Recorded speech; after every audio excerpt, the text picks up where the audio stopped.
All right, welcome back to Chat UFC, Monday movement for UFC Iowa. And we're going to just address the elephant in the room first, which is last week. Oh boy. Now, it wasn't just last week. To be honest, if last week was isolated, we don't worry about it. But UFC Vegas 105 had a similar result, minus 11.5 units.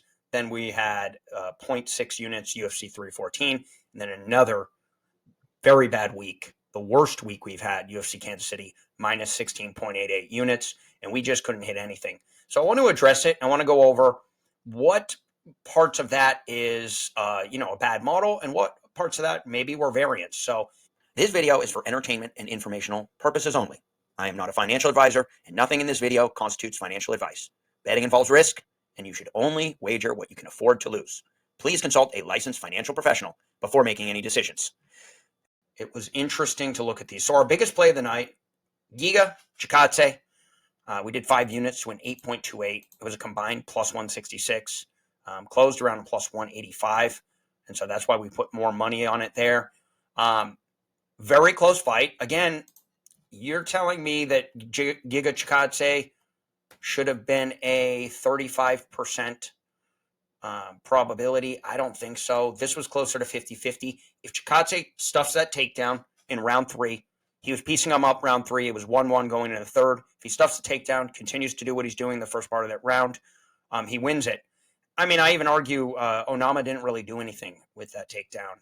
He did the little rabbit punches, but UFC tried to get away from it with the judging and say, oh, you got to do damage. That really hasn't panned out so much. I've seen a lot of guys getting held down on the ground, and they get the decision. So that was that, but I like the bet. We hit that.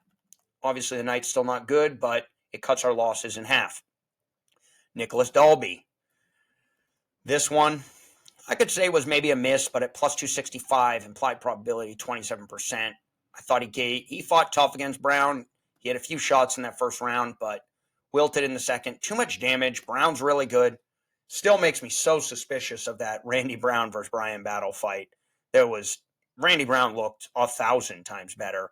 The line made no sense. The judging made no sense. We had Adeline Bird on the card, given a split decision of Battle. The fans booed. It was a mess, but it is what it is. We had a plus 195 overall on Dalby, but he gets knocked out, so we move on. Chandler, terrible. And this is where I've made my corrections. I've added a lot more into stylistic, a lot of different things, because the numbers showed that it should have been pretty close, just on the basic probability numbers. I'm building in a lot more stylistic factors. I've heard some of you guys mention that in the comments, and I'm listening. One thing I never want to do, because we want to get to the truth here, one thing I never want to do is be so arrogant that, I can't listen to what anyone else says. There were good points made. We have to build into, and it's very tough to build in styles into numbers, but we have to figure it out. And I think we have. I noticed in UFC Iowa, I reran all the numbers, slight changes, but I think we're in a pretty good spot there. Abus Magomedov, the least amount of value. We ended up getting 2.75 units. That one cashed. I can really argue, though, that that was just Pereira looking stale out there. Jimmy Flick, another one. Got him at a plus 250. Crushed the line movement. Closed at a plus, I think, 135. We got a plus 250. 2.67 to win 6.67. The opposite that happened in the Giga Chikadze fight. So if Jimmy Flick secures that takedown in round 3 and holds him down, we get that win, but he did not. And Matt Schnell wins the 29-28. So again, game of inches. We flip those two and we are up. Giga wins, Flick wins, which I think we're 50-50s going into that third. I mean, Flick was a minus 175 live. I could have played back on it. I don't play back because I'm, some of the times there's no playback opportunity. I don't think that's the way to make money. It's like insurance and blackjack. I never take it. We just play the hands out and see where we are. Anthony Smith, flyer, got him at a great number here. Got him at a plus 400, then put a little bit more on him. There was a little bit of a chase there, though, because I was getting crushed. I thought, okay, maybe Smith can save me here. Retirement fight, nope. I think that's more, though. Yeah, Smith is done, but Smith submitted Petrino a year or so ago. Similar situation, but Zhang is a beast, and he's going to be a problem in that light heavyweight division, I will tell you that. Carlos Prates, again, chasing a little bit of value at that plus 150. And you know what? He almost knocked out Ian Gary at the end there. He didn't make quite the right adjustments. I still think there was value there. I would have bet Gary if it was the other way around. So that was that. Andre Muniz took a flyer at plus 490. He gets starched. No problem with that bet. I'm always going to take flyers on, especially guys who have the ability to actually win, and Muniz definitely does, but he gets starched, and that was it. So were there some bad bets on there? I have to say there were. I think especially at the end here, I was getting a little, out of my usual discipline. And so, bad execution, probably some bad models on some of these, some bad luck, and it all chalks up to minus 16.88 units. Now, I do want to say something, guys, and that's we're still up. We're still up. We were up 75 units after the first quarter. Well, now we're down, I think, about 27 units in the second. So we got a lot of catch up to do in the second, but we're still up. And so until then, we ain't stopping. So let's jump into UFC Iowa here. All right, now on to UFC Iowa. And let's just start with my favorite bet of the night. Actually, I don't know if this is my favorite. There's a lot of bets on here I like. And guys, rest assured, it's not all big dogs like the last card. So, we're going to take stabs like that, though. Here's the simplicity of how we bet. We run our numbers. We continually work on our model, and we take this number here. What is this number here? Santiago Ponzinibbio. Even at a minus 120, I'm giving him a 67% chance of winning. That's 12.5 percentage points of value against Rodriguez. We got Ponzinibbio early. I put another bet on him at, I think it was minus 113. So our combined line is a plus 101. My first two bets, I got those last week. Got him at a plus 110, got him at I think even money or a plus 105, and then put it at minus 113. Now he's up to minus 120. So market likes Ponzinibbio. 3 units to win 3.03. This is a numbers play. This is an experience play. And I just haven't seen enough out of Rodriguez, even in his most recent wins. But it's that percentage right there that we like. And we really liked it when it was a plus money play. But there you go. Still good. Santiago Ponzinibbio, 3 units to win 3.03. Still the same parlay with City and Jackson. Kind of missed on City. City is down to a minus 145. And not a lot of value now. If you look at that at minus 145, I only have him a 55% chance. Originally, he was like at a 62. I reran the numbers. So this parlay was placed before that. He's currently a minus 145. No value, minus value on it at that line and the 55%. But when I placed the parlay, it was on my original numbers. So am I recommending putting him bet on City? Probably not right now. I already have the parlay with Jackson. Jackson, I've been crushing that one all over the place because I also have Petrovic, who I got at the best number, the minus 220. She's now at a...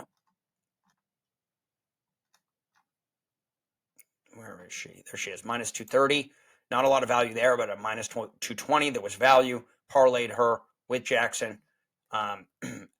She had a 76% chance. Went down to 70 after I reran the numbers. But, yeah.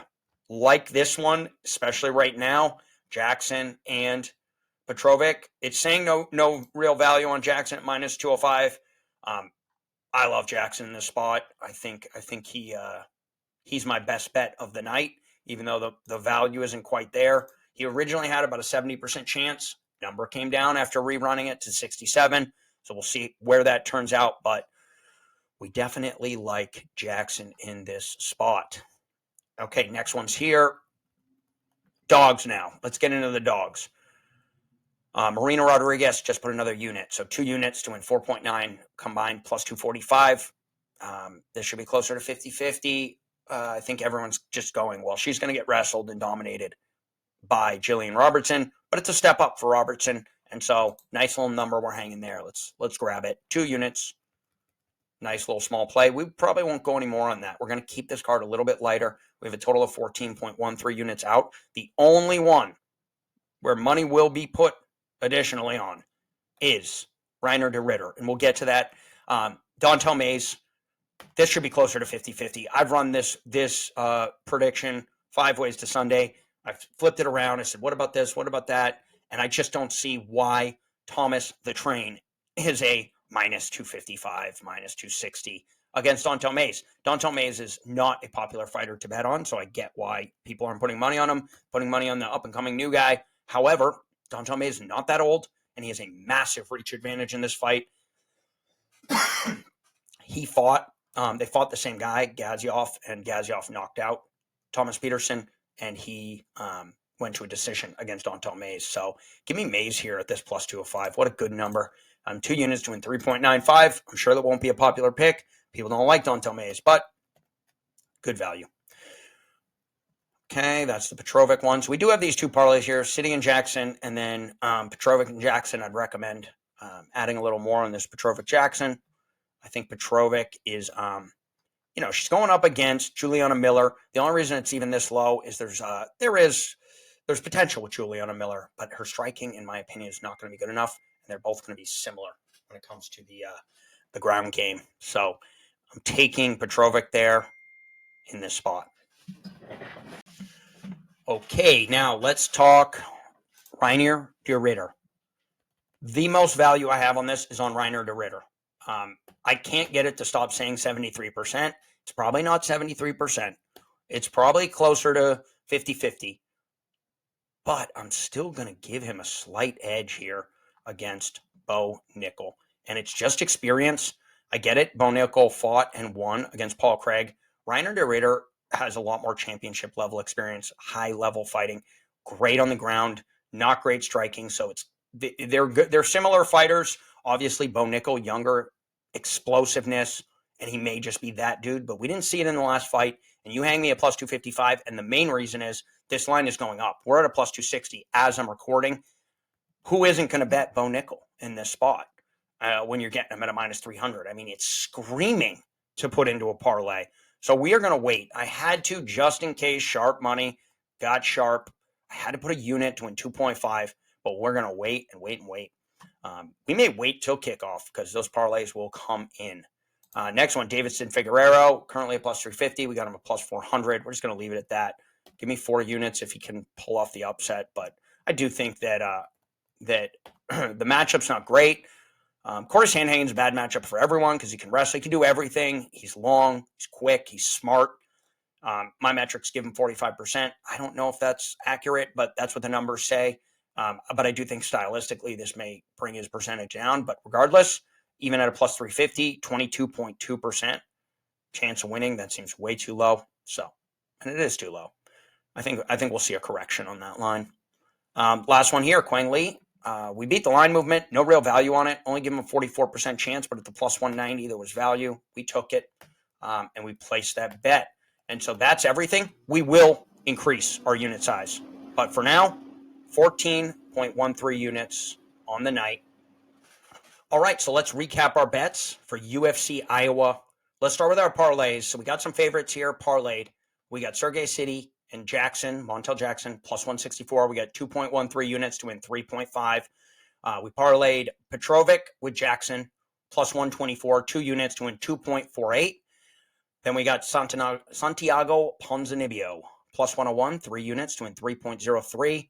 Reinier de Ridder, plus 250. We got a unit to win 2.5 units, and we will add more units. Money will come in on Bo Nickel. We got Davison Figueroa at a plus 400 value play, 1 unit to win 4 units. We'll leave it at that. Marina Rodriguez, plus 245, 2 units to win 4.9 units. We like that bet. We think it should be closer to 50-50. Same thing with Dontel Mays, plus 198, 2 units to win 3.95 units. Quang Lee beat the line movement, plus 190. It's now down to a plus 130. We got 1 unit to win 1.9. He's a newer fighter, hasn't won in the UFC, so we'll stick with that. Pulling back a little bit on our bets. Struggle last week. That's okay. We're just going to keep moving forward here, guys. I did adjust the algorithm to, take into consideration some of the factors that I think we're missing, especially with some of these big underdogs. If you're just going strictly numbers, I'm listening to the comment section, and also just doing what I know we need to do. We're in the early stages of this. We're going to constantly build it. We are very happy with the very quick success, 75 units in the first quarter, using the algorithm. and using our strategy. And that was great. But I knew there would be a market correction at some point, and we're seeing it. We've seen it the last 3 cards. It's been a struggle. But this card, I think, I always think we're gonna crush it. I did make the adjustments though, built it into these lines, and I think we're gonna have a nice little night here. So this is these are the bets. I'm probably not going to add much, except like I said, live we will probably be going with a little bit more on DeRitter, but everyone else is going to stay the same unless the lines move and we see some spots, and I will put out those videos. So there you go, guys. Haven't been able to see you at the window recently. We've been burning our tickets, throwing them in the trash, however you need to dispose of them. But this week, let's see you at the window.